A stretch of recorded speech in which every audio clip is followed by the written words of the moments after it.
बिस्मिल्लाहिर्रहमानिर्रहीम। Second year आज का हमारा टॉपिक है इलेक्ट्रिक फ्लक्स। तो सबसे पहले इलेक्ट्रिक फ्लक्स क्या है ये आपको बताता चलूँ कि electric flux basically the measure of number of lines of force that pass through the area placed in the electric field is called electric flux. कि एक स्पेसिफिक एरिया से कितनी number of electric field lines pass कर रही हैं, इसको electric flux का नाम देते हैं। कि हम सपोज करते हैं कि एक एरिया है और उस एरिया में से जितनी number of electric field lines pass कर रही होंगी उसको इलेक्ट्रिक फ्लक्स का नाम देंगे। तो ये हम डिटेल से देखते हैं। अगर इसको मैथमेटिकली देखें तो electric flux phi E for uniform field E and area A is phi E equal to E dot A, और यहाँ पे आएगा ई ए कॉस थीटा। ठीक है, अच्छा, अब ये बेसिकली यहाँ पे ई इलेक्ट्रिक फील्ड जो है वो वेक्टर क्वांटिटी है और एरिया भी वेक्टर क्वांटिटी है। एरिया वेक्टर क्वांटिटी कैसे है वो देख लेते हैं। Area is a vector quantity. The area vector of a flat surface has magnitude equal to area A and its direction is along the normal to the surface as shown in figure. कि अगर हमारे पास ये एक area A है तो इसमें अगर area की डायरेक्शन अपवर्ड है तो एन कैप इसका इस एरिया की डायरेक्शन को शो करेगा, ए इसका यूनिट होगा। और इसी तरह अगर ये ए वेक्टर है डाउनवर्ड है तो ए जो है वो इसका मैग्नीट्यूड होगा और एन कैप जो है वो इसकी डायरेक्शन को शो कर रहा है, यानी कि नॉर्मल टू दी सरफेस होगी जो एरिया की डायरेक्शन होगी। Thus phi E is the scalar product of the electric field E and plane surface area A। किसके phi E क्या है? एक स्केलर प्रोडक्ट है इलेक्ट्रिक फील्ड E और प्लेन सरफेस एरिया A का। इलेक्ट्रिक फील्ड होगी वो एक स्पेसिफिक एरिया से गुजरेगी तो बेसिकली वहाँ पे E और A दो क्वांटिटीज़ इन्वॉल्व होंगी, तो इलेक्ट्रिक फ्लक्स एंड E और A की वजह से होगा। जो electric field lines, number of electric field lines होंगी वो एक स्पेसिफिक एरिया से कितनी गुजर रही हैं। तो flux is the flow of field lines through surface area which is placed in that field. कि फ्लक्स क्या होगा? फ्लो ऑफ फील्ड लाइंस जो एक स्पेसिफिक सरफेस एरिया से गुजर रही होंगी, जो एक फील्ड में रखा जाएगा, तो उसको हम फाई ई यानी कि फ्लक्स का नाम देंगे। The electric flux phi E depends upon, electric flux phi E किन चीज़ों पे डिपेंड कर रहा होता है? नंबर 1 सरफेस एरिया पे, कि सरफेस एरिया कितना है। नंबर 2 इलेक्ट्रिक फील्ड इंटेंसिटी पे, और number 3 orientation of surface area A with respect to the field lines E, यानी कि surface area A, electric field intensity E, और तीसरा orientation of the surface area A with respect to field lines E, यानी कि ए और ई के दरमियान जो एंगल होगा, थीटा होगा, वो उस पर डिपेंड करेगा। तो फ्लक्स 3 चीज़ों पर डिपेंड करेगा, सरफेस एरिया, ए, ई और थीटा पे। तो अब हम इसको मज़ीद डिटेल में देखते हैं। सबसे पहले हम ये देखने जा रहे हैं कि फ्लक्स किसी भी एंगल पे कितना होगा। अगर एरिया और इलेक्ट्रिक फील्ड लाइंस के दरमियान कोई एंगल है तो वहाँ पर जो है थीटा कितना होगा। If the area A is tilted such that it is making an angle theta with the electric field lines then the electric flux is phi E equal to E dot A, तो E A cos theta आ जाएगा। ये हमारे पास blue lines में जो arrow लगे हुए हैं ये इलेक्ट्रिक फील्ड लाइंस को रिप्रेजेंट कर रहे हैं, और ये जो येलो कलर का एरिया सपोज किया हुआ है ये इन इलेक्ट्रिक फील्ड लाइंस के साथ एक एंगल पे है। तो इसका जो एरिया है और इलेक्ट्रिक फील्ड ई है इनके दरमियान एंगल थीटा बन रहा है। तो इस केस में जो फ्लक्स है वो इन दोनों के दरमियान जो एंगल है उस पर डिपेंड कर रहा होगा, थीटा पे डिपेंड कर रहा होगा कि phi E equal to E A cos theta. जितनी थीटा की वैल्यू होगी तो वो पुट करके ई ए की वैल्यू पुट करके यहाँ से जो इलेक्ट्रिक फ्लक्स है वो आएगा। इसके बाद हम दूसरा केस देखते हैं। यहाँ पे द नंबर ऑफ लाइंस, दूसरा केस देखने से पहले the number of lines passing through the area will be E A cos theta depending upon angle theta. ये वही बात है जो आपको बता चुका हूँ। अब इसका दूसरा केस जो है उसमें क्या है कि मैक्सिमम फ्लक्स कब होगा।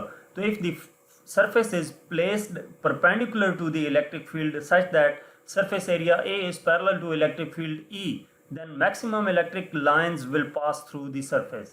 कि अगर सरफेस हम प्लेस्ड करते हैं perpendicular to the electric field lines, ये इलेक्ट्रिक फील्ड लाइंस हैं ब्लू कलर में जो शो की गई हैं, और जो येलो कलर का एरिया सरफेस एरिया है ये इसके परपेंडिकुलर रखा गया है। तो इस केस में surface area A is parallel to electric field E, A और ई की डायरेक्शन पैरेलल होगी, then maximum electric lines will pass through the surface. आप ये देख सकते हैं कि जब एरिया सामने था तो सारी की सारी इलेक्ट्रिक फील्ड लाइंस इस एरिया में से पास कर गई हैं। तो इसका मतलब है मैक्सिमम इलेक्ट्रिक फ्लक्स था यहाँ पर। Consequently maximum electric flux will pass through the surface. तो इस केस में जो इलेक्ट्रिक फ्लक्स होगा वो मैक्सिमम होगा जो इस सरफेस एरिया से पास करेगा, यानी कि phi E equal to E A cos theta formula होता है।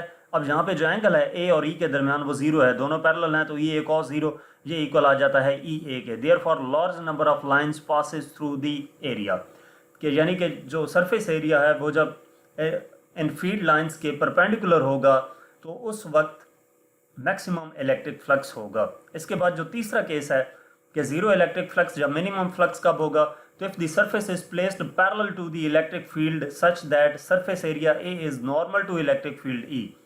जब सरफेस को हम पैरेलल रखें इलेक्ट्रिक फील्ड लाइंस के, यानी कि जिस साइड में जिस डायरेक्शन में इलेक्ट्रिक फील्ड लाइंस हैं उन लाइंस के पैरेलल हम एक सरफेस कंसिडर करते हैं, तो इस सरफेस का जो डायरेक्शन है, एरिया की जो डायरेक्शन है वो नॉर्मल टू दी सरफेस होती है, तो एरिया और इलेक्ट्रिक फील्ड लाइंस के दरमियान 90 डिग्री का एंगल है।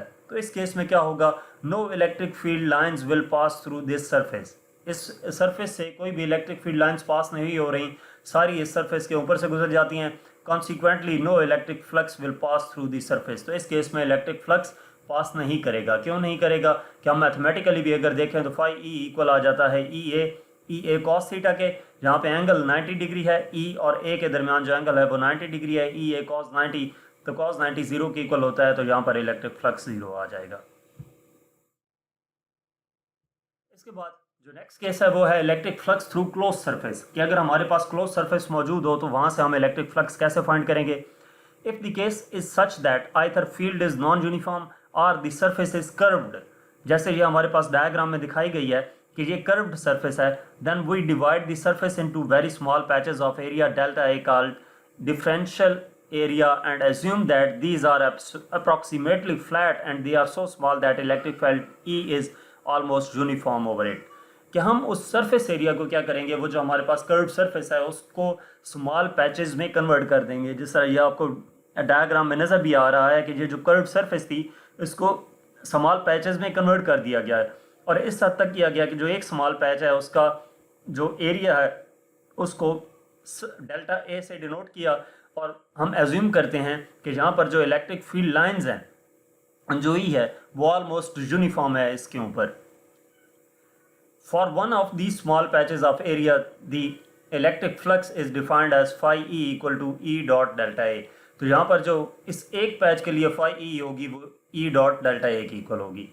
To calculate total flux through the whole surface we add flux from each patch, के हम सरफेस अब हर एक जो पैच है उससे इलेक्ट्रिक फ्लक्स काउंट करते हैं और उन तमाम पैचेस का जो इलेक्ट्रिक फ्लक्स है उसको सम अप करते हैं, ऐड करते हैं, तो ये टोटल कर्व सरफेस का इलेक्ट्रिक फ्लक्स आ जाएगा। यानी कि इस जो हमारे पास कर्व सरफेस है इसका इलेक्ट्रिक फ्लक्स फाइंड करने के लिए सबसे पहला काम क्या किया कि इसको स्मॉल पैचेस में कन्वर्ट किया। हर एक पैच का जो सरफेस एरिया था वो ऑलमोस्ट डेल्टा ए है, और उस पैच के ऊपर जो इलेक्ट्रिक फील्ड होगी वो यूनिफॉर्म होगी।